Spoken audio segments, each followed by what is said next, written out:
Hello everyone. और आज के इस लेक्चर में हम लोग क्लास 9 सीबीएसई फिजिक्स के लिए एक और नए चैप्टर को स्टार्ट करने वाले हैं, जिसका नाम है चैप्टर 11 वर्क एनर्जी पावर। तो जैसे कि आप सभी को पता है, हम लोग किसी भी नए चैप्टर या नए यूनिट को स्टार्ट करने से पहले उस चैप्टर का डिटेल सिलेबस के बारे में डिस्कस करते हैं। तो आज भी हम लोग वही करने वाले हैं। तो चलिए सबसे पहले इस चैप्टर का डिटेल सिलेबस देख लेते हैं। तो इस चैप्टर का जो फर्स्ट टॉपिक होगा वो होगा वर्क डन या वर्क। ठीक है, तो सबसे पहले इस टॉपिक के अंदर में हम लोग जानेंगे कि वर्क होता क्या है, वर्क का यूनिट क्या होता है, वर्क का डायमेंशन फॉर्मूला क्या होता है। इन सभी चीज़ों के बारे में हम लोग डिस्कस करेंगे। उसके बाद डेली लाइफ से रिलेटेड वर्क का एग्जाम्पल देखेंगे। उसके बाद हम लोग देखेंगे most important dependency of work done. जो वर्क जो होता है फिजिक्स के पॉइंट ऑफ व्यू से किस किस चीज़ के ऊपर डिपेंड करता है। वैसे वर्क जो है फोर्स और डिस्प्लेसमेंट के ऊपर डिपेंड करता है। तो कैसे डिपेंड करता है, फोर्स का वैल्यू बढ़ने पर वर्क के ऊपर क्या इफेक्ट पड़ता है, डिस्प्लेसमेंट का वैल्यू बढ़ने पर वर्क के ऊपर क्या इफेक्ट पड़ता है। तो इन सभी चीज़ों को हम लोग इसमें देखेंगे। उसी को कहा जाता है डिपेंडेंसी ऑफ वर्क डन। इसके बाद वर्क के अंदर में जो नेक्स्ट टॉपिक होगा वो है work done bye a constant force. एक कांस्टेंट फोर्स होता है जिसको किसी बॉडी के ऊपर अप्लाई करते हैं तो उस बॉडी का डिस्प्लेसमेंट हो जाता है, तो उसमें कितना वर्क डन होता है उस चीज़ के बारे में हम लोग देखेंगे। डिफरेंट डिफरेंट केस के बारे में भी बात करेंगे। इसके बाद इस टॉपिक के अंदर में जो लास्ट पॉइंट है वो है नेचर ऑफ वर्क। ये भी बहुत इंपॉर्टेंट है, ये भी बहुत इंपॉर्टेंट है। 100% यहाँ से 1 से 2 मार्क्स का क्वेश्चन आपके एग्जाम में पूछा जाता है। ठीक है, तो यहाँ पर हम लोग वर्क का नेचर कैसे देखेंगे, वर्क जो है कब पॉजिटिव होता है, वर्क का वैल्यू कब नेगेटिव होता है और वर्क का वैल्यू कब जीरो होता है। इन तीनों कंडीशंस के बारे में हम लोग बात करेंगे। उसी को कहा जाता है नेचर ऑफ वर्क। चलिए नेक्स्ट बात करते हैं। इस चैप्टर का जो नेक्स्ट टॉपिक है वो है एनर्जी। एनर्जी के अंदर में सबसे पहले हम लोग जानेंगे एनर्जी का डेफिनेशन, एसआई यूनिट और इसका डायमेंशन फार्मूला। इन सभी के बारे में देखेंगे। उसके बाद जानेंगे कि एनर्जी कितने टाइप से होते हैं, एनर्जी के कौन कौन से फॉर्म हो सकते हैं। जैसे कि मैकेनिकल एनर्जी होता है, इलेक्ट्रिकल एनर्जी होता है, काइनेटिक एनर्जी होता है, पोटेंशियल एनर्जी होता है, ऐसी ही nuclear energy, solar energy, magnetic energy, बहुत सारे एनर्जी होते हैं, थर्मल एनर्जी। तो इन सभी के बारे में हम लोग बहुत ही शॉर्ट में डिस्कस करेंगे, क्योंकि इन सभी को आपके एग्ज़ाम में पूछा नहीं जाता है। लेकिन आप लोगों को एनर्जी के बारे में आगे जो टॉपिक दिया उसको पढ़ने के लिए ज़रूरी है, तो थोड़ा सा शॉर्ट में देखेंगे। बट इन सभी एनर्जी के फॉर्म में 2 एनर्जी बहुत इंपॉर्टेंट है, जिसमें से फर्स्ट है काइनेटिक एनर्जी और सेकेंड है पोटेंशियल एनर्जी। तो इन दोनों एनर्जी को हम लोग डिटेल में देखेंगे। तो यहाँ पर नेक्स्ट टॉपिक है काइनेटिक एनर्जी। एनर्जी के अंदर में नेक्स्ट पॉइंट है काइनेटिक एनर्जी। काइनेटिक एनर्जी क्या होता है, इसका यूनिट क्या होता है, इसका फॉर्मूला क्या होता है, उसका डेरिवेशन क्या होता है, डेली लाइफ से इसका एग्जाम्पल क्या होता है, सभी चीज़ को हम लोग इसमें डिस्कस करेंगे। इसके बाद इस पूरे चैप्टर का जो इम्पॉर्टेंट टॉपिक है, मोस्ट इम्पॉर्टेंट टॉपिक, जिसका नाम है वर्क एनर्जी थ्योरम। क्या है, वर्क एनर्जी थ्योरम, इसको भी डिस्कस करेंगे। इसके बाद बात करेंगे पोटेंशियल एनर्जी के बारे में। पोटेंशियल एनर्जी क्या होता है, इसका फॉर्मूला क्या होता है, उसका डेरिवेशंस क्या होता है, डेली लाइफ से रिलेटेड एग्जांपल क्या होता है, इन सभी के बारे में देखेंगे। और उसके बाद हम लोग ग्रेविटेशनल पोटेंशियल एनर्जी के बारे में बात करेंगे। mgh, ये ग्रेविटेशनल पोटेंशियल एनर्जी का फॉर्मूला होता है, इसका डेरिवेशन हम लोग इसमें करेंगे। इसके बाद नेक्स्ट बात करेंगे एनर्जी के अंदर में transformation of energy and device. जैसे कि आप लोगों ने बहुत बार सुना होगा कि एक एनर्जी का दूसरे एनर्जी में ट्रांसफॉर्मेशन होता है, कन्वर्जन होता है। जैसे कि सोलर एनर्जी जो है इलेक्ट्रिकल एनर्जी में कन्वर्ट होता है। ठीक है, जैसे कि सूर्य से जो लाइट आती है ना, उसको सोलर एनर्जी बोलते हैं। और वो जब वो सोलर पैनल के ऊपर उसको इंसिडेंट करवाते हैं तो सोलर पैनल उसको क्या करते हैं, इलेक्ट्रिकल एनर्जी के फॉर्म में कन्वर्ट कर देता है, तो उसको हम लोग एनर्जी ट्रांसफॉर्मेशन बोलते हैं। इसी प्रकार हम लोग क्या करते हैं, जब बाइक चलाते हैं तो बाइक में पेट्रोल डालते हैं, तो पेट्रोल क्या चीज़ है, एक केमिकल है। और उसके द्वारा हम लोग को वो उसको इंजन में डालते हैं, तो इंजन के थ्रू क्या होता है, वर्क होता है, फिर मोशन होता है वहाँ पर। तो हम लोग यहाँ पर बोल सकते हैं कि जो केमिकल एनर्जी है वो मैकेनिकल एनर्जी में कन्वर्ट होता है। और जब हम लोग बाइक चलाते हैं तो बाइक स्टार्ट नहीं रहता, तो पहले रेस्ट पे रहते हैं, उसके बाद हम लोग मोशन में आ जाते हैं। तो जो पोटेंशियल एनर्जी वो काइनेटिक एनर्जी में चेंज हो जाता है। और जब मोशन में रहते हैं बाइक में, और बाइक को जब ब्रेक मारते हैं जब रोकते हैं तो हम लोग फिर से हमारे पास पोटेंशियल एनर्जी आ जाता है, तो काइनेटिक एनर्जी फिर से पोटेंशियल एनर्जी में चेंज हो जाता है। तो इस प्रकार से एनर्जी का एक फॉर्म से दूसरे फॉर्म में चेंज होना ही क्या कहलाता है, ट्रांसफॉर्मेशन ऑफ एनर्जी कहलाता है। तो इस चीज़ के बारे में हम लोग डिटेल में डिस्कशन करेंगे। और ऐसे बहुत सारे डिवाइस आता है जो डायरेक्ट एक एनर्जी को दूसरे एनर्जी में कन्वर्ट करता है, तो उन डिवाइस के बारे में भी बात करेंगे। ठीक है, आगे बात करते हैं law of conservation of energy. यहाँ से भी क्वेश्चन बनता है कि एनर्जी जो है, जो कंजर्वेशन ऑफ एनर्जी का रूल होता है या लॉ होता है, वो लॉ क्या बोलता है, इसके डेली लाइफ से रिलेटेड क्या एग्जाम्पल होते हैं, इसके बारे में हम लोग चर्चा करेंगे। इसके बाद इस चैप्टर 11 का जो 3rd नंबर का जो टॉपिक है वो क्या है, पावर। पावर को रेट ऑफ वर्क के नाम से भी जाना जाता है। तो सबसे पहले हम लोग देखेंगे पावर का डेफिनेशन, उसके बाद देखेंगे पावर, फोर्स और वेलोसिटी के बीच का रिलेशन। इसके बाद हम लोग बात करेंगे कमर्शियल यूनिट ऑफ एनर्जी के बारे में। कमर्शियल यूनिट ऑफ एनर्जी क्या होता है, किलोवाट आवर। कमर्शियल यूनिट क्या होता है, जब हम लोग जो एनर्जी है, इस एनर्जी को किलोवाट आवर के टर्म्स में मेज़र करते हैं ना, तो उसी को कहा जाता है कमर्शियल यूनिट। तो ये क्या होता है, इसका वैल्यू कितना होता है, इसका मैग्नीट्यूड कितना होता है, इन सभी चीज़ों के बारे में हम लोग डिस्कस करेंगे।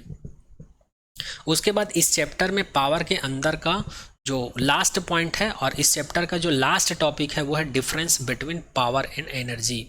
बहुत सारे बच्चों को ये कन्फ्यूज़न होता है कि पावर और एनर्जी दोनों क्या होता है, सेम होता है। तो ऐसा नहीं है, दोनों में डिफरेंस है। तो इन दोनों में क्या डिफरेंस है, उन्हीं डिफरेंस के बारे में हम लोग चर्चा करेंगे इस चैप्टर के अंदर में। तो ये रहा चैप्टर 11 का डिटेल सिलेबस। फिर इस चैप्टर के ख़त्म हो जाने के बाद लास्ट में जब आप लोग का एग्ज़ाम पास आ जाएगा तो उस टाइम हम लोग प्रैक्टिस करेंगे एनसीईआरटी प्रॉब्लम का। जैसे कि आपके बुक में एनसीईआरटी में जो एग्जांपल्स दिए हुए हैं, जो क्वेश्चन दिए हुए हैं और जो एक्सरसाइज दिए हुए हैं, उनका सॉल्यूशंस देखेंगे 1 बाय 1 करके। ठीक है, अब यहाँ पर ये डिटेल सिलेबस कंप्लीट होता है। अब चलिए इस चैप्टर को स्टार्ट करते हैं। ये आपके चैप्टर का फर्स्ट टॉपिक है जिसका नाम है वर्क। इसके अंदर में हम लोगों को चर्चा करनी है इसके डेफिनेशन के बारे में, इसके एग्जाम्पल के बारे में, इसकी डिपेंडेंसी के बारे में। डिपेंडेंसी मतलब ये किस किस पैरामीटर के ऊपर डिपेंड करता है, इसको डिस्कस करना है हम लोगों को। इसके बाद हम लोग देखेंगे किसी बॉडी के ऊपर अगर हम लोग कांस्टेंट फोर्स अप्लाई करते हैं तो उसके ऊपर कितना वर्क डन होता है। उसके बाद नेचर ऑफ वर्क डन के बारे में बात करेंगे, मतलब वर्क जो है कब पॉजिटिव होता है, कब निगेटिव होता है, इसके बारे में बात करेंगे। तो चलिए सबसे पहले वर्क का डेफिनेशन देख लेते हैं। In physics work is said to be done if a applied force produce a displacement in a body.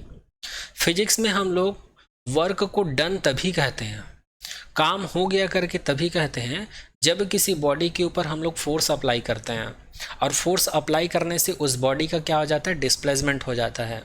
मतलब उसका पोजीशन जो है चेंज हो जाता है, वो अपनी जगह से खिसक जाता है। तो उसी को हम लोग फिजिक्स में क्या कहते हैं, वर्क डन कहते हैं। और वही चीज़ यहाँ पर लिखा हुआ है। और इसी को अगर हम लोग मैथमेटिकली लिखना चाहें तो मैथमेटिकली इसको ऐसे लिखा जाता है, W = F.T, जहाँ पर W का मतलब होता है वर्क डन और F का मतलब होता है अप्लाइड फोर्स और D का मतलब होता है डिस्प्लेसमेंट। चूँकि फोर्स जो है एक वेक्टर क्वांटिटी होता है, इसलिए यहाँ पर वेक्टर का सिंबल लगा हुआ है, और डिस्प्लेसमेंट भी एक प्रकार का वेक्टर क्वांटिटी होता है, इसलिए इसमें भी वेक्टर लगा हुआ है। तो इस चीज़ को याद रखिएगा। तो इसको हम लोग इक्वेशन नंबर 1 कंसीडर कर लेते हैं। और एक चीज़ और याद रखिएगा, वर्क जो है एक प्रकार की स्केलर क्वांटिटीज़ होती है। स्केलर क्वांटिटी इसलिए होती है क्योंकि इसके पास केवल मैग्नीट्यूड होता है, डायरेक्शन नहीं होता है। और अगर वर्क की SI यूनिट की बात करें तो याद रखिएगा इसका SI यूनिट जूल होता है। और एक चीज़ और याद रखिएगा, 1 जूल = 1 न्यूटन मीटर होता है। 1 न्यूटन मीटर इसलिए होता है क्योंकि अगर इस फॉर्मूले से मैं इसको डिटेल में देखूं तो फोर्स को हम लोग न्यूटन से मेज़र करते हैं और डिस्प्लेसमेंट को हम लोग मीटर से मेज़र करते हैं। इसलिए 1 न्यूटन मीटर = कितना होता है, 1 जूल होता है। और यहाँ पर ये जो यूनिट देख रहे हैं ये SI सिस्टम में है, इंटरनेशनल सिस्टम में देख रहे हैं। अगर इसी को हम लोग CGS सिस्टम में देखें तो इसका यूनिट क्या हो जाएगा, CGS सिस्टम के लिए इसका यूनिट हो जाएगा, न्यूटन को हम लोग डाइन लिखते हैं और मीटर का हो जाएगा सेंटीमीटर, तो डाइन सेंटीमीटर हो जाएगा किसमें, CGS सिस्टम में। नेक्स्ट बात करते हैं वर्क डन के डायमेंशन फार्मूला के बारे में। चूंकि इक्वेशन नंबर 1 से हम लोग वर्क डन को क्या लिख सकते हैं, W = kilogram metre square upon second square लिख सकते हैं, जहां पर किलोग्राम का मतलब है मास और मीटर स्क्वायर का मतलब है लेंथ और सेकंड स्क्वायर का मतलब होता है टाइम। तो इस प्रकार से इसी को क्या कहा जाता है, वर्क डन का डायमेंशन फार्मूला, और वही चीज यहां पर लिखा हूं मैं, mL²T-2। अब चलिए हम लोग बात करते हैं वर्क डन के एग्जाम्पल के बारे में। तो जैसे कि आप लोगों को पता है जो सूटकेस होता है या बैग होता है, जब हम लोग उसको उठाते हैं, तो जब हम लोग उसको उठाते हैं मतलब उसके ऊपर फोर्स अप्लाई कर रहे हैं, तो फोर्स अप्लाई कर रहे हैं तो क्या हो जाता है, बैग का डिस्प्लेसमेंट हो जाता है। वो पहले ग्राउंड पे रहता है, ग्राउंड से वो कुछ हाइट पर आ जाता है जब हम लोग उसको पकड़ कर उठाते हैं। तो यहाँ पर हम लोगों ने बैग के ऊपर फोर्स अप्लाई किया, फोर्स अप्लाई करने से हमको क्या मिल गया, डिस्प्लेसमेंट मिल गया। तो दोनों का जब मैं मल्टीप्लाई कर दूंगा तो मुझे क्या मिल जाएगा, वर्क डन मिल जाएगा। तो ये वर्क डन का एग्जाम्पल है। सेकेंड एग्जाम्पल है heavy box dragged on the floor by pushing. जैसे कि कोई भारी बॉडी है, जैसे कि कोई भारी बॉडी है और इसको मैं क्या कर देता हूँ, पुश कर देता हूँ। क्या करता हूँ, पुश करता हूँ। पुश कर रहा हूँ मतलब इसके ऊपर फोर्स लगा रहा हूँ, जिससे कि ये इस डायरेक्शन में डिस्प्लेस होने लगता है, मतलब यहाँ पर भी डिस्प्लेसमेंट होता है। तो इसको भी मैं क्या कहूँगा, वर्क डन कहूँगा। नेक्स्ट बात करते हैं थर्ड एग्जाम्पल की, हॉर्स पुल द कार्ट। जैसे कि मैं कंसिडर कर लेता हूँ ये मेरे पास एक कार्ट है, कार्ट मतलब गाड़ी, ठीक है, और यहाँ पर घोड़ा है, मान के चलो ये घोड़ा है, ठीक, ये घोड़ा है। तो ये घोड़ा क्या करता है, घोड़ा क्या करता है जी, इस कार्ट को पुल करता है। पुल करता है मतलब इस डायरेक्शन में फोर्स लगाता है और इसी डायरेक्शन में कार्ट का डिस्प्लेसमेंट होता है, ठीक है। तो यहाँ पर भी क्या होगा, यहाँ पर भी क्या होगा, वर्क डन होगा। तो ये भी वर्क डन का एक एग्जाम्पल है। फोर्थ एग्जाम्पल के बारे में बात करते हैं, pulling out bucket from the well full of the water. जब कुएं से हम लोग पानी निकालते हैं, वेल का मतलब होता है कुआं, बकेट का मतलब होता है बाल्टी, पुल का मतलब होता है खींचना, वाटर का मतलब होता है पानी। तो जब हम लोग कुएं से पानी निकालते हैं, कुएं से पानी निकालते हैं तो हम लोग बकेट को क्या करते हैं, ऊपर की तरफ खींचते हैं। तो ऊपर की तरफ खींचते हैं तो हम लोग यहाँ पर फोर्स लगा रहे हैं, और बाल्टी का डिस्प्लेसमेंट किधर होता है, ऊपर की तरफ, क्योंकि बाल्टी का मूवमेंट किधर होता है, ऊपर की तरफ, मतलब यहाँ पर डिस्प्लेसमेंट भी है। तो इसको भी हम लोग क्या कहेंगे, वर्क डन कहेंगे। तो ये रहा वर्क का एग्जाम्पल, ठीक है। तो यहाँ पर इसका एग्जाम्पल भी कंप्लीट होता है। अब बात करते हैं डिपेंडेंसी ऑफ वर्क की। यहाँ से भी आपके एग्जाम में क्वेश्चन बनता है कि वर्क जो है किस किस पैरामीटर्स के ऊपर डिपेंड करता है। तो याद रखिएगा, वर्क जो है केवल 2 पैरामीटर्स के ऊपर डिपेंड करता है, जिसमें से फर्स्ट पैरामीटर क्या होता है, magnitude of applied force. First क्या होता है, मैग्नीट्यूड ऑफ अप्लाइड फोर्स। जैसे जैसे हम लोग फोर्स का वैल्यू बढ़ाते हैं, मतलब किसी बॉडी के ऊपर फोर्स का मैग्नीट्यूड जितना बढ़ाएंगे हमको उतना ही वर्क डन मिलेगा, और किसी बॉडी के ऊपर जितना कम फोर्स लगाएंगे उतना ही कम वर्क डन मिलेगा। तो इस चीज़ को याद रखिएगा, वर्क जो है फोर्स का प्रोपोर्शनल होता है ना। तो वर्क का फर्स्ट डिपेंडेंसी क्या है, मैग्नीट्यूड ऑफ फोर्स, फोर्स का अमाउंट के ऊपर डिपेंड करता है। सेकंड बात करते हैं displacement of body along direction of force. तो किसी बॉडी के ऊपर हम लोग जितना ज़्यादा फोर्स लगाएंगे उसमें उतना ही ज़्यादा डिस्प्लेसमेंट होगा, और किसी बॉडी के ऊपर जितना कम फोर्स लगाएंगे उसमें उतना ही कम डिस्प्लेसमेंट होगा। फॉर एग्जांपल मैं कंसीडर कर लेता हूँ ये मेरे पास एक बॉडी है, अब इसमें एक फोर्स लगा रहा हूँ मैं, और इस फोर्स का मैग्नीट्यूड जो है वो 10 न्यूटन है। तो इसका डिस्प्लेसमेंट कुछ यहाँ तक होगा। इसका डिस्प्लेसमेंट मैं कंसीडर कर लेता हूँ 2 सेंटीमीटर होगा। कितना होगा, 2 सेंटीमीटर। अब इस फोर्स को मैं जस्ट दोगुना कर देता हूँ, इस फोर्स को मैं क्या कर देता हूँ, 20 न्यूटन कर देता हूँ। तो इसका डिस्प्लेसमेंट भी क्या हो जाएगा, 2 गुना हो जाएगा। इसका डिस्प्लेसमेंट क्या हो जाएगा, 4 सेंटीमीटर हो जाएगा, ऐसा कंसीडर कर लेते हैं, ठीक है। तो इस प्रकार से हम लोग यहाँ पर फोर्स के मैग्नीट्यूड को बढ़ा रहे हैं तो डिस्प्लेसमेंट जो है ऑटोमेटिक बढ़ रहा है। तो इस प्रकार से हम लोग बोल सकते हैं कि डिस्प्लेसमेंट ऑफ बॉडी के ऊपर भी डिपेंड करता है कौन, वर्क डन जो है। जितना ज़्यादा डिस्प्लेसमेंट होगा बॉडी में उतना ही ज़्यादा क्या मिलेगा हमको, वर्क डन मिलेगा, ठीक है। और जितना ज़्यादा फोर्स लगाएंगे किसी बॉडी के ऊपर उतना ही ज़्यादा डिस्प्लेसमेंट मिलेगा, और फोर्स और डिस्प्लेसमेंट का मैग्नीट्यूड कहीं ज़्यादा होगा तो हमको वर्क डन ज़्यादा मिलेगा। तो ये रहा वर्क डन का डिपेंडेंसी, तो ये भी यहाँ पर कंप्लीट होता है। चलिए अब आगे बात करते हैं work done by a constant force. सबसे पहले यहाँ पर आप लोग को ये जानने की ज़रूरत है कि ये एक्चुअल में ये कांस्टेंट फोर्स होता क्या है, उसके बाद हम लोग कांस्टेंट फोर्स के लिए वर्क डन देखेंगे। तो नाम से ही समझ में आ रहा है कांस्टेंट, कांस्टेंट का मतलब होता है अचर या अपरिवर्तनीय, जो परिवर्तित नहीं होता है। तो ऐसा फोर्स, कांस्टेंट फोर्स क्या होता है, ये एक ऐसा फोर्स होता है जिसका वैल्यू या जिसका मैग्नीट्यूड जो है चेंज नहीं होता है टाइम के रिस्पेक्ट में, मतलब हर एक टाइम में वो वैसा ही रहता है, सेम रहता है। तो उस प्रकार के फोर्स को हम लोग क्या कहते हैं, कांस्टेंट फोर्स कहते हैं। जैसे कि ये एक बॉडी है मेरे पास, इस बॉडी के ऊपर मैं कितना फोर्स अप्लाई किया था, 10 न्यूटन का फोर्स अप्लाई किया था। तो ये 10 न्यूटन क्या हो जाएगा, एक कांस्टेंट फोर्स हो जाएगा। ठीक है, तो F is equals to 2 newton, F is equals to 3 newton, ऐसा कुछ कंसिडर करते हैं या फोर्स अप्लाई करते हैं किसी बॉडी के ऊपर। तो ऐसा फोर्स कहीं दिखे आपको तो समझ लेना वहाँ पर कांस्टेंट फोर्स की बात हो रही है। अच्छा, तो कुछ लोगों के दिमाग में ये क्वेश्चन अराइज हो रहा होगा, तो फिर वेरिएबल फोर्स क्या होता है सर? तो याद रखना, वेरिएबल फोर्स एक ऐसा फोर्स होता है जो टाइम के रिस्पेक्ट में चेंज हो जाता है, या जिसके ऊपर मैथमेटिकल ऑपरेशन अप्लाई करेंगे तो वो चेंज हो जाता है। तो इसका शकल सूरत कैसे दिखेगा, तो याद रखना फोर्स का मैग्नीट्यूड जो है कुछ इस प्रकार से दिखेगा। तो समझ जाना वहाँ पर वेरिएबल फोर्स की बात हो रही है, जहाँ पर x का वैल्यू है, y का वैल्यू और z का वैल्यू है। x का मतलब i यूनिट, यहाँ पर i को यूनिट वेक्टर कहा जाता है, इसको डिटेल में बता देता हूँ। चलिए, ये उतना इंपॉर्टेंट नहीं है, फिर भी एक बार टर्म्स आ गए हैं तो याद रख लीजिए।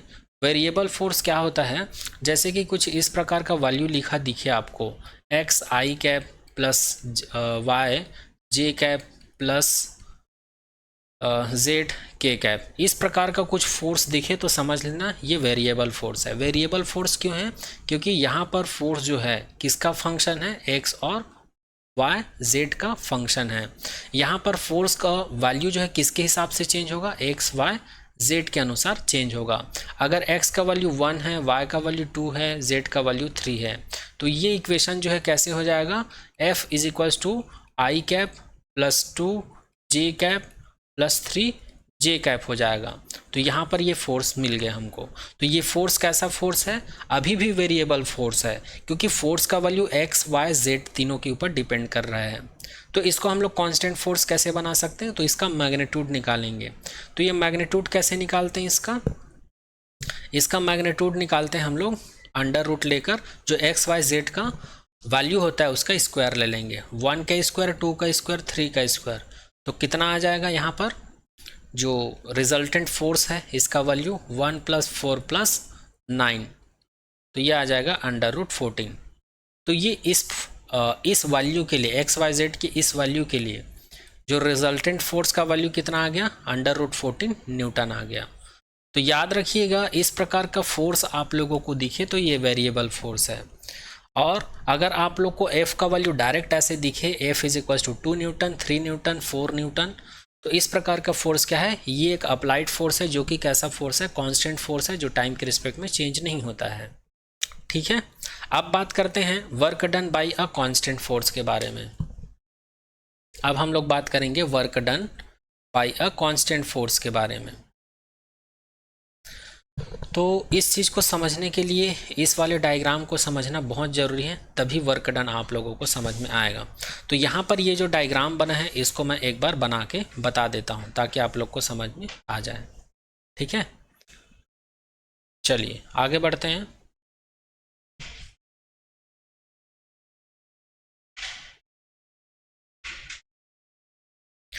तो सबसे पहले मैं कंसिडर कर लेता हूँ ये मेरे पास एक बॉडी है। सबसे पहले मैं कंसिडर कर लेता हूँ ये मेरे पास एक बॉडी है, ये ए पॉइंट पर रखा हुआ है। मैं कंसिडर कर लेता हूँ ये अर्थ सरफेस है, मैं कंसिडर कर लेता हूँ ये अर्थ सरफेस है, और इस बॉडी का जो पोजीशन है वो ए है।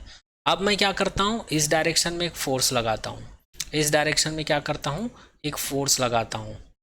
इस फोर्स का जो मैग्नीट्यूड है वो कितना है, एफ है। कितना है, एफ है ना। अब इस डायरेक्शन में फोर्स लगाता हूँ तो इस बॉडी का डिस्प्लेसमेंट किधर होता है, इस डायरेक्शन में इसका डिस्प्लेसमेंट होता है, और इस डायरेक्शन में भी इसके ऊपर कुछ ना कुछ फोर्स लगता है। मेरी बातों को ध्यान से सुनना। ये एक बॉडी था मेरे पास, इस बॉडी के ऊपर इस डायरेक्शन में एक फोर्स लगा रहा हूँ मैं। तो यहाँ पर इस वाले डायरेक्शन को हम लोग एक्स एक्सिस कंसिडर कर लेते हैं, और इसके वर्टिकल डायरेक्शंस को हम लोग वाई कंसिडर कर लेते हैं, और इस डायरेक्शन में हम लोग फोर्स लगा रहे हैं, और बॉडी का डिस्प्लेसमेंट एक्स एक्सिस में हो रहा है। बट यहाँ पर जो फोर्स लगा रहे हैं, इस फोर्स की वजह से इस डायरेक्शन में भी और इस डायरेक्शन में भी कुछ ना कुछ फोर्स लग रहा है। तो उस फोर्स का वैल्यू क्या है, तो याद रखना, जिस डायरेक्शन में फोर्स लगाने से जिस डायरेक्शन में हमको डिस्प्लेसमेंट मिलता है, उसी डायरेक्शन में हम लोग को फोर्स का मैग्नीट्यूड ज़्यादा मिलेगा। तो यहाँ पर एक एंगल कंसिडर कर लेते हैं। यहाँ पर एक्स एक्सिस और जो अप्लाइड फोर्स है इसके बीच थीटा एंगल है, और यहाँ पर इस बॉडी का जो डिस्प्लेसमेंट है एक्स डायरेक्शन में हो रहा है। तो कुछ देर बाद ये वाले बॉडी का पोजीशन कुछ यहाँ पर आ जाएगा।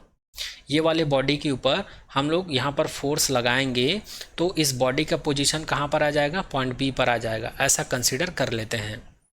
तो यहाँ पर ये जो फोर्स लगा रहे हैं ये एक्स एक्सिस से कितना एंगल बना रहा है, थीटा एंगल बना रहा है। तो एक्स एक्सिस में इसका कंपोनेंट क्या लेंगे हम लोग, एफ कॉस थीटा लेंगे। क्या लेंगे, एफ कॉस थीटा लेंगे। और वाई एक्सिस में इसका कंपोनेंट क्या लेंगे, एफ साइन थीटा लेंगे। याद रखिएगा। तो यहाँ पर एफ कॉस थीटा को क्या बोला जाता है, इसको ऑरिजेंटल कंपोनेंट ऑफ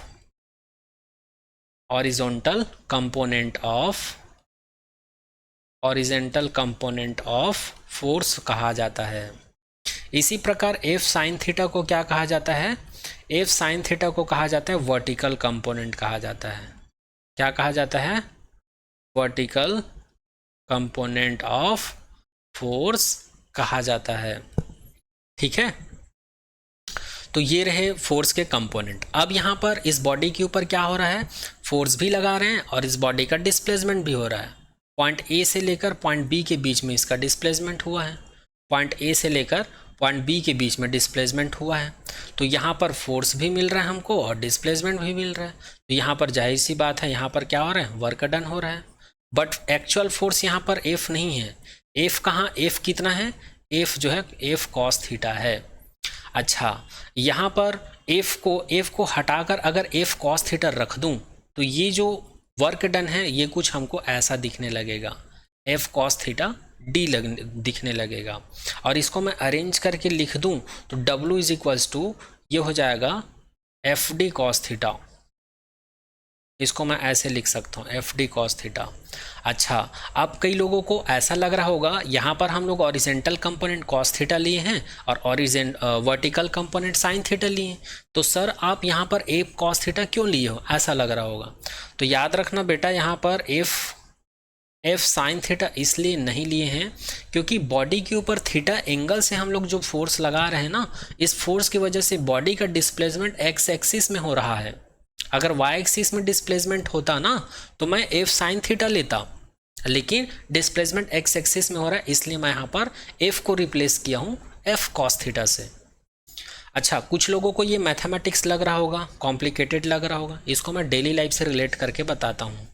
जैसे कि एक सूटकेस है हमारे पास, जैसे कि ये सूटकेस है हमारे पास, तो इसमें कुछ ऐसा पकड़ने का रहता है।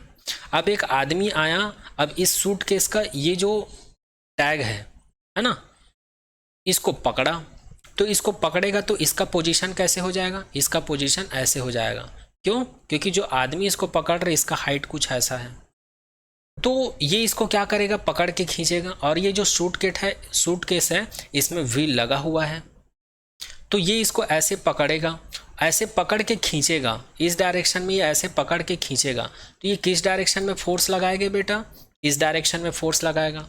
ये अर्थ सरफेस का ऑरिजेंटल सरफेस है, ये ऑरिजेंटल सरफेस है जी। फोर्स किस डायरेक्शन में लग रहा है, ऑरिजेंटल सरफेस से थीटा एंगल पर लग रहा है। ध्यान से देखो, थीटा एंगल पर लग रहा है। और बॉडी किधर जाता है, सूटकेस का डिस्प्लेसमेंट किधर होगा, एक्स एक्सिस में ही, इस पॉइंट से इस पॉइंट में होगा। तो अब यहाँ पर आप वर्क डन कैसे निकालोगे, अब यहाँ पर आप वर्क डन कैसे निकालोगे? अगर बॉडी का डिस्प्लेसमेंट सीधा इधर हो रहा है, वर्क डन बॉडी का डिस्प्लेसमेंट इधर हो रहा है, तो डायरेक्ट आप वर्क डन निकाल पा रहे थे एफ डी से, बट यहाँ पर कॉस थीटा, मतलब यहाँ पर थीटा बन रहा है, तो यहाँ पर थीटा को भी तो डिफाइन करना पड़ेगा फोर्स को डिफाइन करने के लिए, इसलिए यहाँ पर ये कंपोनेंट वाला कॉन्सेप्ट मुझे बताना पड़ा। तो और इस कॉन्सेप्ट में याद रखिएगा, जहाँ पर थीटा बनता है, जहाँ पर थीटा बनता है वो कहाँ पर बना है? थीटा बॉडी का एक्स एक्सिस में डिस्प्लेसमेंट हो रहा है, इसलिए इसी तरफ हम लोग थीटा को कंसीडर किए हैं। फोर्स और एक्स एक्सिस के बीच थीटा कितना है, सॉरी एंगल कितना लिए हम लोग? थीटा लिए हैं। और जहाँ पर थीटा बनता है वहाँ पर ऑरिजेंटल कंपोनेंट कंसीडर किया जाता है, इस चीज़ को याद रखिएगा। और जहाँ पर एंगल नहीं बन रहा है वहाँ पर वर्टिकल कंपोनेंट कंसीडर किया जाता है, इस चीज़ को भी याद रखिएगा। तो यहाँ पर हम लोग को क्या मिल गया? इस कंडीशन में वर्क डन कितना मिल गया? W is equals to F D cos theta मिल गया, और इसी को कहा जाता है work done by constant force. इसी को क्या कहा जाता है? Work done by constant force. और यही चीज़ यहाँ पर लिखा हुआ है। अब देखिए, वहाँ पर जो डायग्राम बताया था उसी को यहाँ पर सिस्टोमेटिक तरीके से मैं बना दिया हूँ। यहाँ पर ये एक्स एक्सिस है, ये वाई एक्सिस है, और ये एक बॉडी है जिसका पोजीशन है ए, ये, और इस बॉडी का जो डिस्प्लेसमेंट है एफ फोर्स लगाने से पोजीशन बी हो जाता है, मतलब इसका डिस्प्लेसमेंट कितना हो जाता है? डी हो जाता है। और यहाँ पर ये जो फोर्स लगा रहे हैं, ये फोर्स जो है एक्स एक्सिस से कितना एंगल बना रहा है? थीटा, इसलिए इस फोर्स का मैग्नीट्यूड जो है एंगल के ऊपर डिपेंड कर रहा है। तो एक्स एक्सिस में फोर्स का वैल्यू कितना होगा? एफ कॉस थीटा होगा, और वाई एक्सिस में फोर्स का मैग्नीट्यूड कितना होगा? एफ साइन थीटा होगा। इस चीज़ को याद रखिएगा, ठीक है। अब आगे देखते हैं। Here body is displace in X direction, therefore no work done in Y axis. Now we can write the work done, यहाँ पर ई आएगा, थोड़ा सा सुधार लेना, स्पेलिंग मिस्टेक है। Work done using equation number 1। तो हम लोग के पास क्या था? इक्वेशन नंबर 1 था। इक्वेशन नंबर 1 क्या था हमारे पास? W is equals to F D था। तो इसमें हम लोग क्या करेंगे? एफ को रिप्लेस कर देंगे। इसमें हम लोग क्या कर देंगे? एफ को रिप्लेस कर देंगे एफ कॉस थीटा से। तो इसी फॉर्मूले को हम लोग क्या लिख सकते हैं? W is equals to F D cos theta लिख सकते हैं, ठीक है।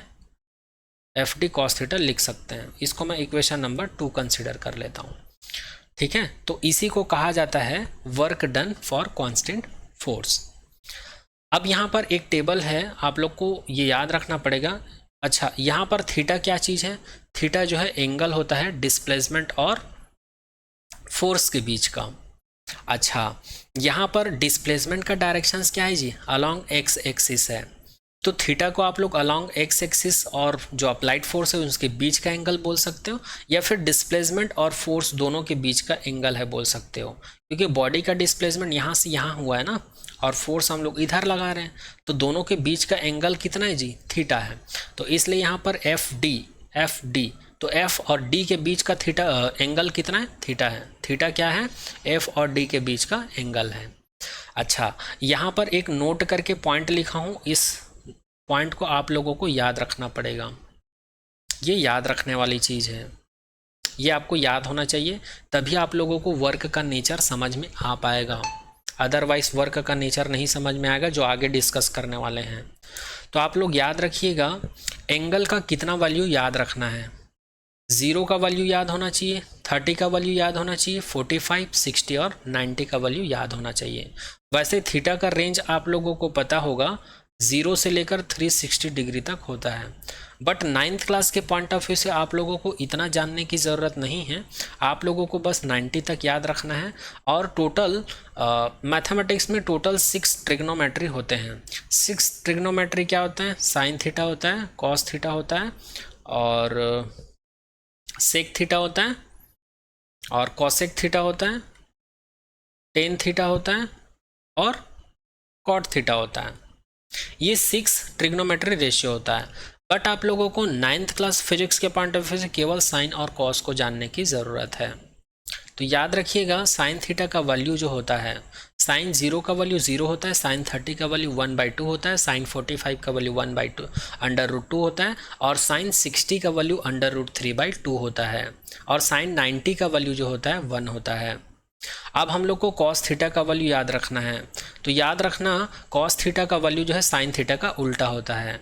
जैसे इधर से आप लिखना स्टार्ट कर देना, कॉस थीटा का वैल्यू लिखेंगे ना तो आप इधर से लिखना स्टार्ट कर देना। 1 को पहले पुट करेंगे तो कॉस 0 का वैल्यू क्या हो जाएगा 1, उसके बाद √3/2 को यहाँ पर लिखेंगे तो कॉस 30 का वैल्यू कितना हो जाएगा √3/2, उसके बाद 60 का वैल्यू 45 का वैल्यू क्या था 1/√2, तो 1/√2 को हम लोग यहाँ पर लिखेंगे तो 45 का वैल्यू क्या हो जाएगा 1/√2, उसके बाद इसको यहाँ रखेंगे, उसके बाद इसको यहाँ रखेंगे, तो कॉस 60 का वैल्यू 1/2 मिल गया और कॉस 90 का वैल्यू क्या मिल गया 0। तो कुल मिलाकर इन दोनों में केवल साइन थीटा का वैल्यू आपको याद होना चाहिए, बाकी कॉस थीटा क्या होता है साइन का अपोजिट होता है, इसलिए इसको ऐसे लिख देंगे।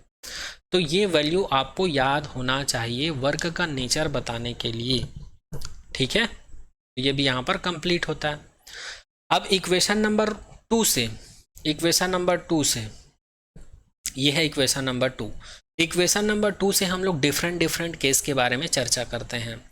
तो सबसे पहले केस 1 की बात करते हैं।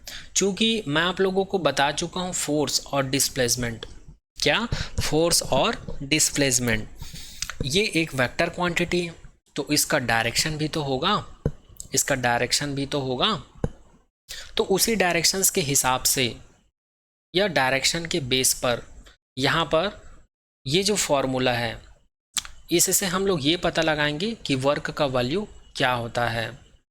तो यहाँ पर ये जो लिखा है इसको समझाने से पहले मैं आप लोगों को अलग से बता देता हूँ। जैसे कि हम लोगों ने वर्क डन का फॉर्मूला क्या निकाले हैं, एफ डी कॉस थीटा निकाले हैं, एफ डी कॉस थीटा निकाले हैं, ठीक है। और कॉस थीटा का वैल्यू भी हम लोग निकाल लिए हैं। कॉस थीटा का वैल्यू क्या निकाले हैं, 0 का वैल्यू 1 होता है, ठीक है, 0 का वैल्यू 1 होता है, और 30 का वैल्यू √3/2 होता है, 60 का वैल्यू क्या होता है 45 का वैल्यू क्या होता है 1/√2 होता है, और 60 का वैल्यू क्या होता है 1/2 होता है, और 90 का वैल्यू क्या होता है 0 होता है। ये भी निकाल लिए हम लोग। अब इस फॉर्मूले के लिए केस 1 की बात करेंगे।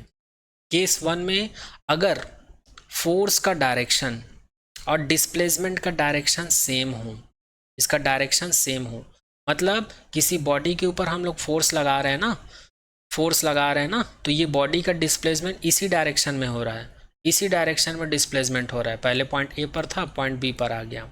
तो यहाँ पर जब दोनों सेम डायरेक्शन में होंगे फोर्स और डिस्प्लेसमेंट, तो यहाँ पर एंगल कितना बनेगा जी, यहाँ पर एंगल कितना बनेगा 0 एंगल बनेगा, क्योंकि हम लोग को पता है एंगल क्या होता है, एंगल एक रिवॉल्यूशन होता है किसी भी वेक्टर का, ठीक है। जैसे कि एक वेक्टर है, ठीक है, तो एक और वेक्टर है मेरे पास वेक्टर बी, क्या है, एक और वेक्टर है वेक्टर बी।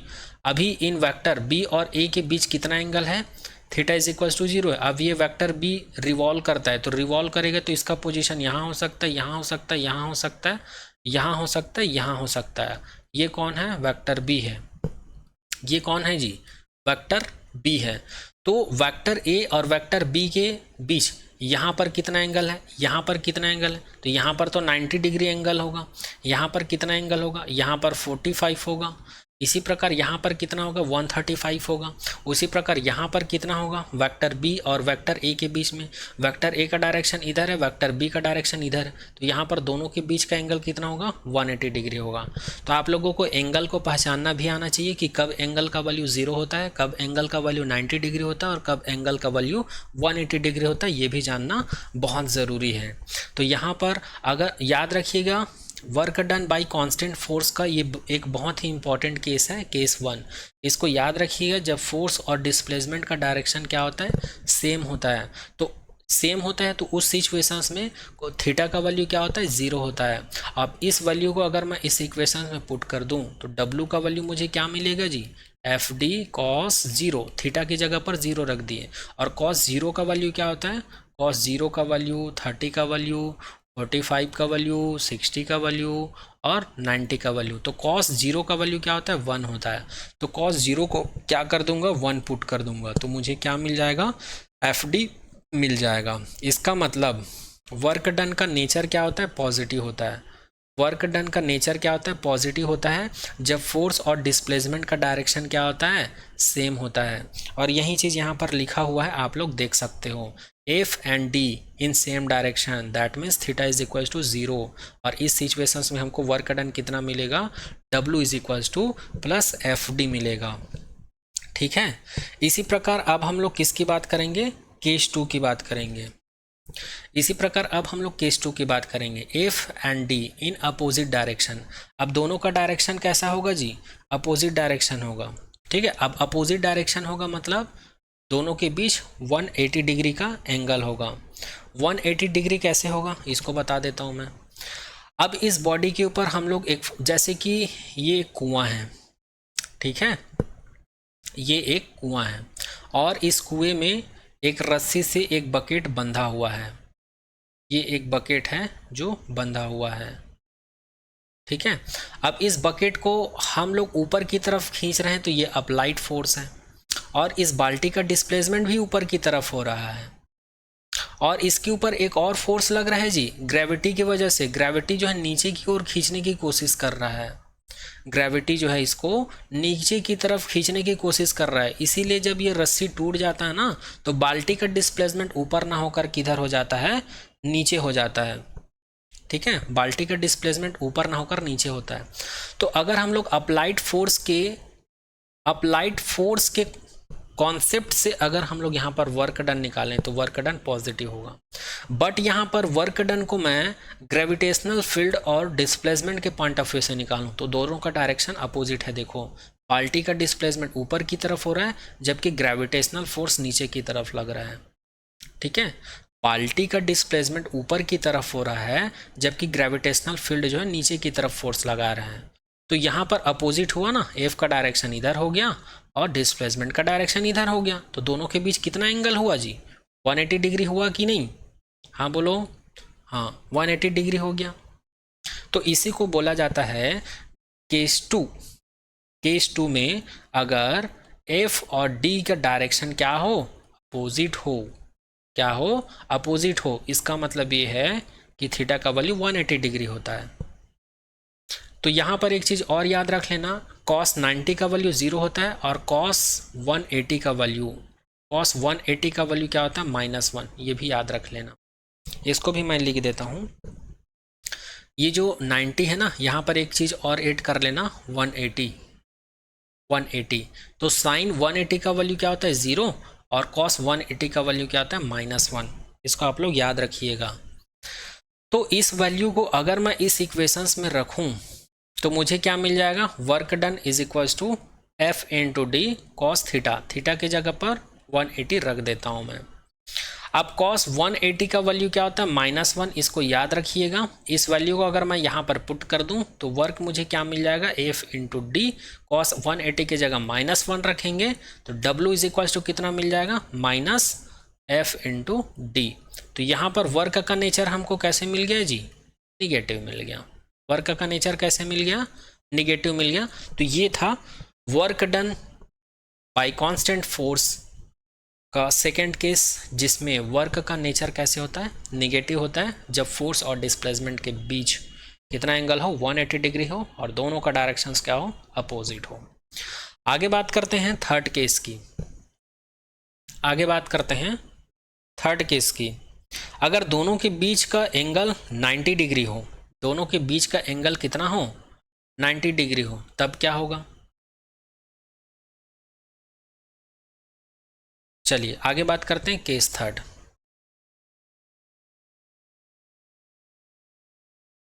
केस थर्ड में F and D perpendicular to each other. Perpendicular to each other का मतलब क्या है जी, यहाँ पर एफ और डी के बीच एंगल कितना होगा, 90 डिग्री।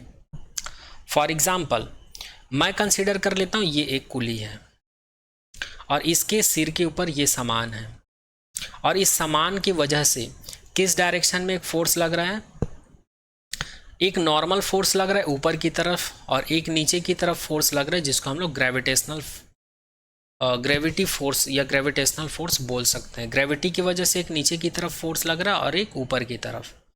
और ये कुली जो है किस तरफ मूव करता है, इस डायरेक्शन में मूव करता है v वेलोसिटी से। मतलब इसका डिस्प्लेसमेंट जो है इसके परपेंडिकुलर डायरेक्शन में होता है। अगर मैं नॉर्मल फोर्स से डिस्प्लेसमेंट का बीच का एंगल देखूं तो यहाँ पर भी हमको 90 डिग्री मिलेगा। और अगर मैं ग्रेविटेशनल फोर्स के पॉइंट ऑफ व्यू से देखूं, क्योंकि ये सामान है ना, इसका वेट बहुत भारी होगा, तो ये नीचे की तरफ एक फोर्स लगाएगा जिसको हम लोग ग्रेविटी की वजह से फोर्स बोल सकते हैं, तो यहाँ पर भी मुझे 90 डिग्री मिलेगा। तो दोनों ही केस में मुझे थीटा का वैल्यू क्या मिल रहा है, 90 डिग्री मिल रहा है, क्योंकि डिस्प्लेसमेंट का डायरेक्शन इधर है, क्योंकि कूली का वेलोसिटी इधर है ना, तो डिस्प्लेसमेंट इधर होगा, और फोर्स का डायरेक्शन ऊपर की तरफ एक फोर्स लगा और एक नीचे की तरफ। तो यहाँ पर थीटा का वैल्यू क्या आ गया जी, 90 आ गया। और वर्क डन का डेफिनेशन मेरे पास क्या था, एफ डी कॉस थीटा था। तो थीटा का वैल्यू यहाँ पर रख दूंगा मैं, तो कॉस थीटा की जगह पर क्या आ जाएगा, कॉस 90 आ जाएगा। और याद रखना कॉस 90 का वैल्यू क्या होता है बेटा, 0 होता है। कॉस 90 का वैल्यू क्या होता है, 0 होता है। यहाँ पर वर्क डन क्या हो जाएगा, 0 हो जाएगा। अच्छा, तो यहाँ पर हम लोग को क्या मिल गया बेटा, वर्क डन जो है 0 मिल गया। अब कुछ लोगों को कन्फ्यूज़न हो रहा होगा, अगर ये कूली है और ये कूली जो है सामान को ढोकर ये इस डायरेक्शन में गया, तो यहाँ पर कुछ ना कुछ काम तो हुआ होगा, वर्क डन 0 कैसे हो सकता है। तो भैया हम लोग यहाँ पर वर्क डन को किसके पॉइंट ऑफ व्यू से देख रहे हैं, फोर्स के पॉइंट ऑफ व्यू से देख रहे हैं। और कौन से फोर्स के पॉइंट ऑफ व्यू से देख रहे हैं, कांस्टेंट फोर्स के पॉइंट ऑफ व्यू से देख रहे हैं।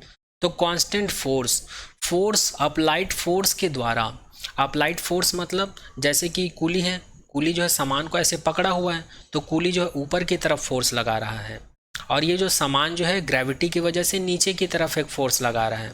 तो यहाँ पर कूली के द्वारा जो फोर्स अप्लाई किया जा रहा है, अप्लाइड फोर्स एफ, इसके द्वारा किया गया काम क्या है, यहाँ पर 0 है, जबकि कूली के द्वारा किया गया काम नॉट इक्वल टू 0 है। ऐसे में तो इसको कोई पैसा ही नहीं देगा जी। अगर ये सामान को लेके जाएगा, फोर्स जो है परपेंडिकुलर होगा डिस्प्लेसमेंट के, तो यहाँ पर वर्क डन 0 हो गया। ऐसे में तो इसको कोई पैसा ही नहीं देगा, क्योंकि आप कोई काम ही नहीं किए, काम तो यहाँ पर 0 हो रहा है। ठीक है, तो वहाँ पर मारा मारी झगड़ा हो जाएगा। तो इस चीज़ को याद रखिएगा, यहाँ पर कूली ने 0 वर्क किया ऐसा नहीं है, कूली ने काम किया, बट वर्क डन 0 किस वजह से आ रहा है, अप्लाइड फोर्स की वजह से आ रहा है। तो अप्लाइड फोर्स का वैल्यू, फोर्स के लिए वर्क डन का वैल्यू क्या होगा, 0 होगा। तो यहाँ पर हम लोग वर्क डन का तीनों केस देख लिए हैं। वर्क डन का केस फर्स्ट, केस सेकंड और केस थर्ड अभी जो मैंने बताया। तो यहाँ पर work done for constant force, ये कॉन्सेप्ट जो है यहाँ पर कंप्लीट होता है। अब चलिए आगे बात करते हैं वर्क डन के अंदर में जो नेक्स्ट पॉइंट है, नेचर ऑफ वर्क के बारे में, वर्क डन के बारे में बात करते हैं। वैसे तो कांस्टेंट फोर्स अप्लाई करने की वजह से जो वर्क डन मिलता है, उसमें हम लोगों ने जो केस 1 केस 2 के बारे में बात की, उसी से मैं वर्क का नेचर बता दिया हूँ। फिर भी यहाँ पर नेचर ऑफ वर्क डन, इसमें हम लोग एग्जाम्पल देखेंगे। वैसे तो आप लोगों को आइडिया लग गया होगा कि वर्क का नेचर क्या होता है, वर्क पॉजिटिव होता है। वर्क क्या होता है, पॉजिटिव होता है। वर्क क्या होता है, नेगेटिव होता है। वर्क क्या होता है, नेगेटिव होता है। वर्क क्या होता है, 0 होता है। ये तो आइडिया लग गया है। और 0 कब होता है, जब फोर्स और डिस्प्लेसमेंट के बीच एंगल क्या हो, 0 एंगल हो, और फोर्स और डिस्प्लेसमेंट के बीच 80 एंगल हो, और फोर्स और डिस्प्लेसमेंट के बीच 90 डिग्री एंगल हो, तब हम लोग को वर्क डन 0 मिलता है। तो सबसे पहले वाले केस के बारे में बात करते हैं, जब वर्क डन का वैल्यू 0 होता है। तो वर्क, अब आप लोगों को नेचर ऑफ वर्क डन समझ में आ गया है। Work can be positive, it is possible when object displace in the direction of applied force. कोई भी बॉडी के ऊपर जब हम लोग फोर्स लगाते हैं, तो इस बॉडी का डिस्प्लेसमेंट फोर्स के ही डायरेक्शन में होता है, तब हम लोग को क्या मिलता है, वर्क डन पॉजिटिव मिलता है। ठीक है, अब इसका एग्जाम्पल क्या है, when a body is dropped from a height it fall toward the earth surface. यहाँ पर टूवर्ड द अर्थ सरफेस आएगा, है ना। जैसे कि ये अर्थ सरफेस है, और यहाँ से किसी बॉडी को मैं किसी हाइट से छोड़ देता हूँ, तो ये इस डायरेक्शन में मूव करता है, अर्थ सरफेस की तरफ। ठीक है, तो अर्थ सरफेस की तरफ फोर्स लग रहा है ग्रेविटी की वजह से, और इसका डिस्प्लेसमेंट भी इसी डायरेक्शन में हो रहा है। तो ग्रेविटी की वजह से जो फोर्स लग रहा है इस बॉडी के ऊपर, और इसका जो डिस्प्लेसमेंट हो रहा है, दोनों का डायरेक्शन क्या है, सेम है। और जब अप्लाइड फोर्स के डायरेक्शन में डिस्प्लेसमेंट का जब डायरेक्शन हो तो वहां पर वर्क डन कैसा होता है, पॉजिटिव होता है, क्योंकि दोनों का डायरेक्शन सेम होने की वजह से यहाँ पर थीटा का वैल्यू क्या हो गया, 0 हो गया। और जब थीटा का वैल्यू 0 होता है तो हम लोग को पता है वर्क डन कैसा मिलता है, पॉजिटिव मिलता है। चलिए इसी प्रकार सेकेंड एग्जाम्पल की बात करते हैं। We push a book on the table, we push a table book on the table. जैसे कि ये एक टेबल है, जैसे कि ये एक टेबल है, ठीक है, ऐसा कंसीडर कर लो। अब इस टेबल पे एक बुक रखा हुआ है, इस बुक को मैं क्या कर देता हूँ, ऐसे पुश कर देता हूँ। क्या कर दिया हूँ मैं, पुश कर दिया हूँ, मतलब फोर्स अप्लाई कर दिया हूँ। तो ये बुक का डिस्प्लेसमेंट टेबल के अंदर में ही, टेबल में ही एक पॉइंट से दूसरे जगह पर हो जाता है, बट फोर्स के डायरेक्शन में ही इसका डिस्प्लेसमेंट होता है। तो यहाँ पर फोर्स का और डिस्प्लेसमेंट दोनों का डायरेक्शन फिर से सेम डायरेक्शन हो गया, और फोर्स और डिस्प्लेसमेंट का डायरेक्शन सेम होगा, मतलब थीटा का वैल्यू क्या हो जाएगा, फिर से यहाँ पर 0 हो जाएगा। तो फिर से यहाँ पर वर्क डन कैसा मिल जाएगा हमको, पॉजिटिव मिल जाएगा। वर्क डन कैसा मिल जाएगा जी, पॉजिटिव मिल जाएगा। ये रहा second example positive work done का। थर्ड बात करते हैं tug of war, work done bye winning team.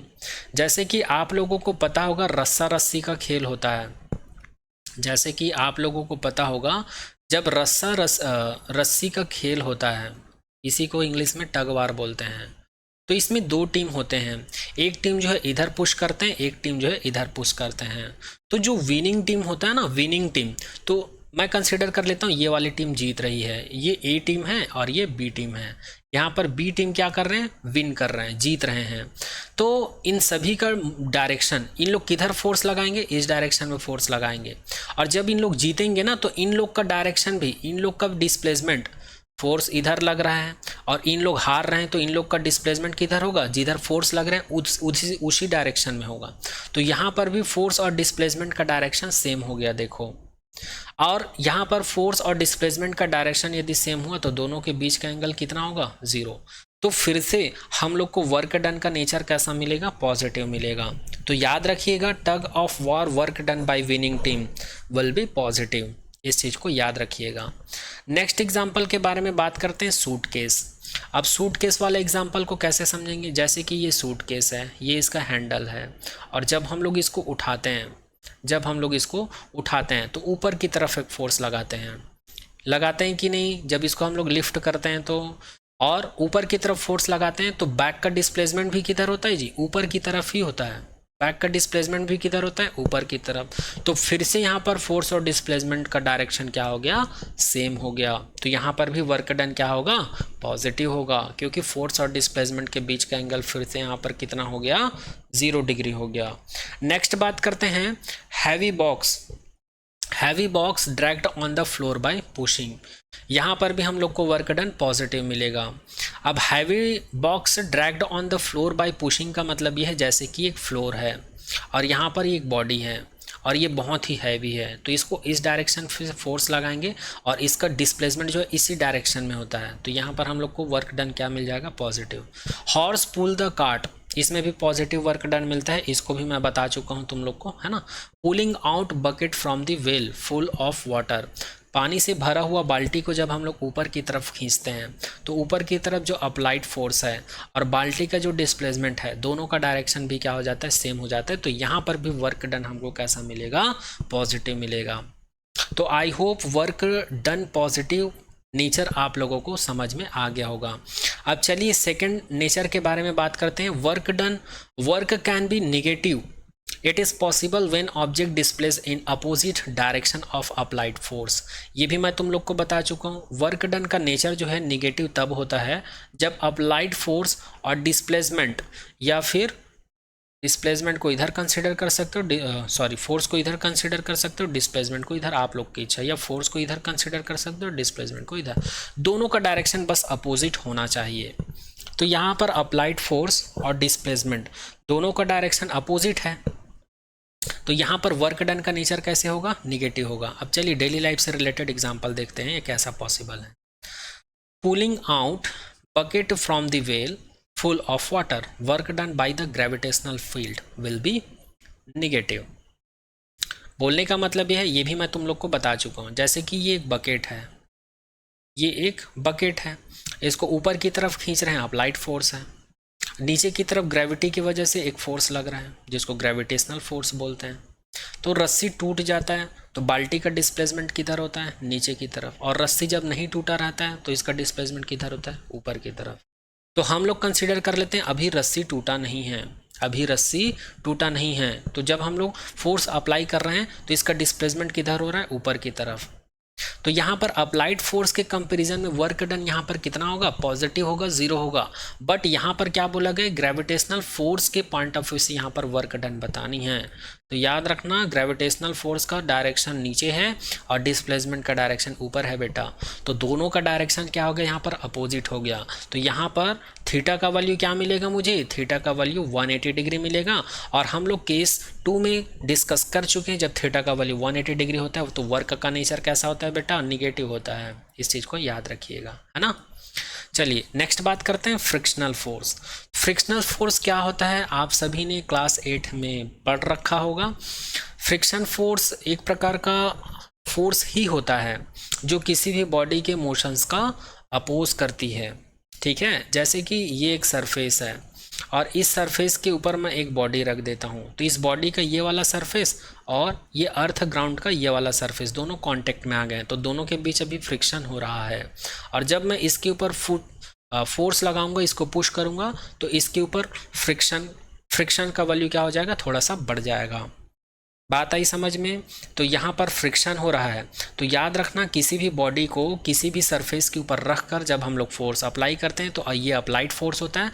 और इन दोनों के कांटेक्ट सरफेस, दोनों बॉडी के या दोनों सरफेस के बीच जहाँ पर कांटेक्ट होता है वहाँ पर अपोजिट डायरेक्शन में एक फोर्स काम करता है जिसको हम लोग फ्रिक्शन फोर्स बोलते हैं। एक बार और रिपीट कर देता हूँ मैं, जैसे कि ये एक सरफेस है, इस सरफेस के ऊपर ये एक बॉडी रखा हुआ है, तो इस बॉडी के ऊपर इस डायरेक्शन में एक फोर्स लगाता हूँ मैं, तो ये बॉडी जो है इस डायरेक्शन में मूव करने लगता है, इस बॉडी का डिस्प्लेसमेंट इसी डायरेक्शन में होता है। और हम लोग को पता है फ्रिक्शन फोर्स एक ऐसा फोर्स होता है जो किसी भी टू बॉडी के कांटेक्ट सरफेस के पास लगता है। तो इस वाले सरफेस का और इस बॉडी का इस वाले सरफेस का कांटेक्ट यहाँ पर है, तो यहाँ पर एक अप्लाइड फोर्स के अपोजिट डायरेक्शन में हम लोग को एक फ्रिक्शन फोर्स मिलेगा।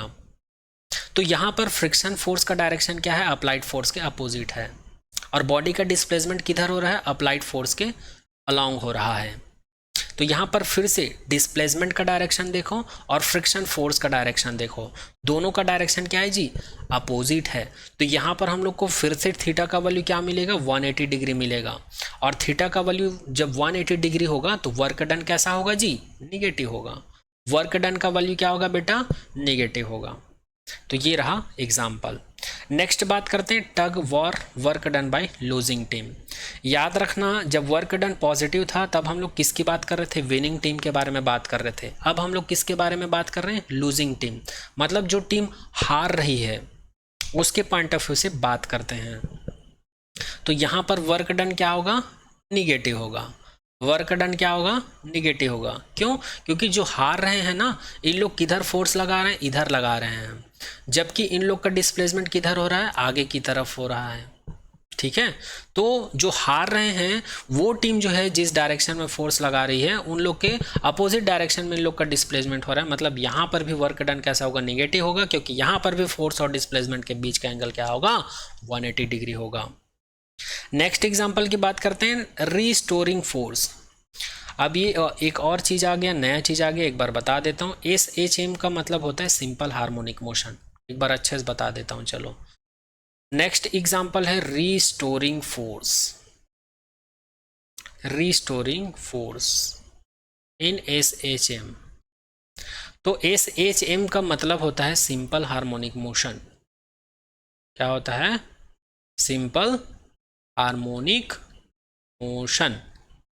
तो सिंपल हार्मोनिक मोशन एक ऐसा मोशन होता है जिसमें एक बॉडी जो है एक इक्विलिब्रियम पॉइंट के टू एंड फ्रो अपनी मोशंस को सेम टाइम में सेम पाथ के ऊपर बार बार रिपीट करते हैं। बार बार क्या करते हैं, रिपीट करते हैं एक लाइन में। तो इस बॉडी के इस मोशंस को क्या कहा जाता है, इस बॉडी के इस मोशन को क्या कहा जाता है? सिंपल हार्मोनिक मोशन कहा जाता है। और डेली लाइफ से रिलेटेड इसका एग्जांपल देखें तो हम लोग एक स्प्रिंग कंसीडर कर सकते हैं। ये एक स्प्रिंग कंसीडर कर सकते हैं, ये एक स्प्रिंग कंसीडर कर सकते हैं। जब हम लोग इस स्प्रिंग को कंप्रेस करके छोड़ते हैं, तो कंप्रेस करके छोड़ते हैं तो ये एक पॉइंट के टू एंड फ्रो अपने मोशंस को बार बार रिपीट करती है। तो इस बॉडी के इस मोशंस को हम लोग क्या कहेंगे? सिंपल हार्मोनिक मोशन कहेंगे। और इस बॉडी के ऊपर फिर से दो फोर्स काम करता है। एक फोर्स जो हम लोग इसके ऊपर अप्लाई किए थे, अप्लाइड फोर्स, और ये जो स्प्रिंग है ना, हमारे द्वारा अप्लाइड फोर्स के अपोजिट एक फोर्स लगाता है जिसको हम लोग रीस्टोरिंग फोर्स बोलते हैं, जिसको हम लोग रीस्टोरिंग फोर्स बोलते हैं। और रीस्टोरिंग फोर्स एक ऐसा फोर्स होता है जिसमें बॉडी जो है अपनी पुरानी अवस्था में वापस आने की कोशिश करता है। रीस्टोरिंग, आप लोग अगर इसको संधि विच्छेद करके देखें तो इसका मतलब होता है रीस्टोर। रीस्टोर का मतलब बॉडी पहले जैसे था उसी अवस्था में आने की कोशिश करता है। और इसके लिए, पुरानी अवस्था में आने के लिए वो कुछ ना कुछ फोर्स लगाता है बॉडी के ऊपर। तो उसी फोर्स को हम लोग क्या कहते हैं? रीस्टोरिंग फोर्स कहते हैं। और रीस्टोरिंग फोर्स का जो डायरेक्शन है वो अप्लाइड फोर्स के जस्ट अपोजिट डायरेक्शन में होता है। और बॉडी का डिस्प्लेसमेंट उसी डायरेक्शन में होता है जिस डायरेक्शन में हम लोग फोर्स लगाते हैं। जैसे कि मैं कंसीडर कर लूँ, ये स्प्रिंग है और इस स्प्रिंग से ये बॉडी बंधा हुआ है, और इस बॉडी को मैं क्या करता हूँ? इस तरफ खींचता हूँ। तो इस तरफ पकड़ के खींचता हूँ तो इस बॉडी का डिस्प्लेसमेंट किधर होगा? इसी डायरेक्शन में ना होगा? इसी डायरेक्शन में होगा। तो यहाँ पर अप्लाइड फोर्स और डिस्प्लेसमेंट का डायरेक्शन क्या है? सेम है। तो इन दोनों के पॉइंट ऑफ व्यू से देखूँ तो यहाँ पर वर्क डन क्या होगा? पॉजिटिव होगा। बट यहाँ पर तो हम लोग निगेटिव वर्क डन नेचर देख रहे हैं। तो यहाँ पर रीस्टोरिंग फोर्स के पॉइंट ऑफ व्यू से देखेंगे तो ये स्प्रिंग के द्वारा, इस स्प्रिंग के द्वारा इस डायरेक्शन में एक फोर्स लगाया जाएगा जिसको हम लोग रीस्टोरिंग फोर्स बोलते हैं, जिसको हम लोग रीस्टोरिंग फोर्स बोलेंगे। तो इस रीस्टोरिंग फोर्स और डिस्प्लेसमेंट के बीच अगर हम लोग वर्क डन का नेचर निकालें तो ये निगेटिव होगा। क्यों निगेटिव होगा? क्योंकि रीस्टोरिंग फोर्स और डिस्प्लेसमेंट के बीच का एंगल कितना है जी? 180 डिग्री है, क्योंकि दोनों का डायरेक्शन क्या है? अपोजिट है। तो इसीलिए यहाँ पर ये एग्जाम्पल लिख दिया हूँ मैं, restoring force in simple harmonic motion. ये भी कैसा एग्जाम्पल है? निगेटिव वर्क डन का, नेगेटिव वर्क डन का क्या है जी? एग्जाम्पल है। तो आई होप ये सारे एग्जाम्पल भी आप लोगों को समझ में आया होगा। अब चलिए हम लोग बात करते हैं nature of work done. Work done zero कब होता है, इसका डेली लाइफ से रिलेटेड एग्जाम्पल देख लेते हैं, ठीक है। तो थर्ड एग्जाम्पल है, work done can be zero, it is possible when the applied force and the displacement perpendicular to each other. मतलब थीटा का वैल्यू यहाँ पर क्या होना चाहिए बेटा? 90 डिग्री होना चाहिए। और थीटा का वैल्यू 90 डिग्री तब होगा जब एफ और डी के बीच ये दोनों जो है एक दूसरे के परपेंडिकुलर होगा। फॉर एग्जाम्पल मैं कंसिडर कर लेता हूँ डिस्प्लेसमेंट का डायरेक्शन ये है, तो फोर्स का डायरेक्शन या तो इधर होना चाहिए या फोर्स का डायरेक्शन इधर होना चाहिए, तभी यहाँ पर फोर्स और डिस्प्लेसमेंट के बीच हमको 90 डिग्री मिलेगा। फोर्स और डिस्प्लेसमेंट के बीच 90 डिग्री मिलेगा। ये बात आई समझ में? अब डेली लाइफ से इसको रिलेट करके देखते हैं कि कहाँ पर हमको फोर्स डिस्प्लेसमेंट के बीच 90 डिग्री मिलता है। तो फर्स्ट एग्जांपल मैं आप लोगों को बता चुका हूँ, जब कूली जो है अपने सिर के ऊपर सामान को ढोता है, उसके बाद वो जब चलना स्टार्ट करता है तो कूली जो है जो सामान होता है, जो बकेट होता है, ठीक है, या लगेज होता है, उसके ऊपर की तरफ एक फोर्स लगाता है। और जब वो चलता है तो हॉरिजॉन्टल चलता है तो उसका डिस्प्लेसमेंट इस डायरेक्शन में होता है। तो यहाँ पर फोर्स और डिस्प्लेसमेंट के बीच एंगल कितना मिल जाता है? 90। और जब एंगल का वैल्यू 90 होगा तो यहाँ पर वर्क डन का वैल्यू क्या होगा? 0 होगा अप्लाइड फोर्स के द्वारा। दूसरा एग्जाम्पल है, when a body move on a horizontal frictionless plane the weight of the normal reaction both are perpendicular.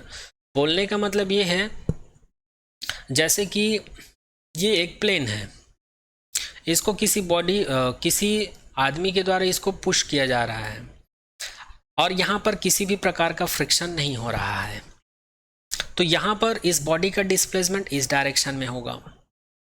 और इस बॉडी के वेट की वजह से, इस डायरेक्शन में एक फोर्स लगेगा ग्रेविटी की वजह से, जिसको हम लोग ग्रेविटेशनल फोर्स बोल सकते हैं। तो इन दोनों के बीच क्या हो गया, फिर से थीटा का वैल्यू 90 हो गया, ग्रेविटेशनल फोर्स और डिस्प्लेसमेंट के बीच का। तो यहाँ भी वर्क डन क्या होगा, 0 होगा। नेक्स्ट बात करते हैं, in circular motion centripetal force and centrifugal force both are the perpendicular. In circular motion the centripetal force and centrifugal force both are the perpendicular to the displacement of the body along the tangent। बोलने का मतलब क्या है, बोलने का मतलब क्या है, एक बार इसको इरेज कर देता हूं फिर बताता हूं। अरे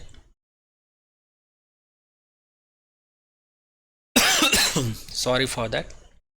तो इस वाले एग्जाम्पल में बोलने का मतलब क्या है, जैसे कि ये एक सेंटर पॉइंट है, यहाँ से r डिस्टेंस पर एक गुड्डू बाबू है ना, ये सर्कुलर पाथ में ऐसे मोशन कर रहा है, सर्कुलर पाथ में ऐसे मोशन कर रहा है। तो कोई भी बॉडी जो सर्कुलर पाथ में मोशन तब कर पाती है जब सेंटर की वजह से इसके ऊपर बैलेंस फोर्स काम करता है। बैलेंस फोर्स काम क्या करता है, एक फोर्स अंदर की तरफ इसको खींच के रखा हुआ रहता है जिसको सेंट्रिपिटल फोर्स कहते हैं। क्या कहते हैं, सेंट्रिपिटल फोर्स कहते हैं। और एक बॉडी जो है बाहर की तरफ इसको खींच के रखा हुआ रहता है जिसको सेंट्रीफ्यूगल फोर्स बोलते हैं। क्या बोलते हैं, सेंट्रीफ्यूगल फोर्स बोलते हैं। और बॉडी का डिस्प्लेसमेंट किधर हो रहा है जी, टेंजेंट डायरेक्शन में हो रहा है। टेंजेंट मतलब ये सरकमफ्रेंस है ना, तो इससे यहाँ पर एक टेंजेंट ड्रॉ कर लेंगे, तो इस डायरेक्शन में बॉडी का डिस्प्लेसमेंट हो रहा है। तो देखो यहाँ पर ये सेंट्रिपिटल फोर्स और ये सेंट्रीफ्यूगल फोर्स, ये बॉडी के डिस्प्लेसमेंट के परपेंडिकुलर है या नहीं, बताओ है या नहीं। तो यहाँ पर हमको क्या मिल रहा है, 90 डिग्री मिल रहा है। क्या मिल रहा है, 90 डिग्री मिल रहा है। तो यहाँ पर वर्क डन हमको 0 मिलेगा कि नहीं, तो उसी चीज़ को यहाँ पर बोला गया है कि सर्कुलर मोशन में सेंट्रिपिटल फोर्स के पॉइंट ऑफ व्यू से देखें चाहे सेंट्रीफ्यूगल फोर्स के पॉइंट ऑफ व्यू से देखें, दोनों ही फोर्स क्या होता है, डिस्प्लेसमेंट के परपेंडिकुलर होता है।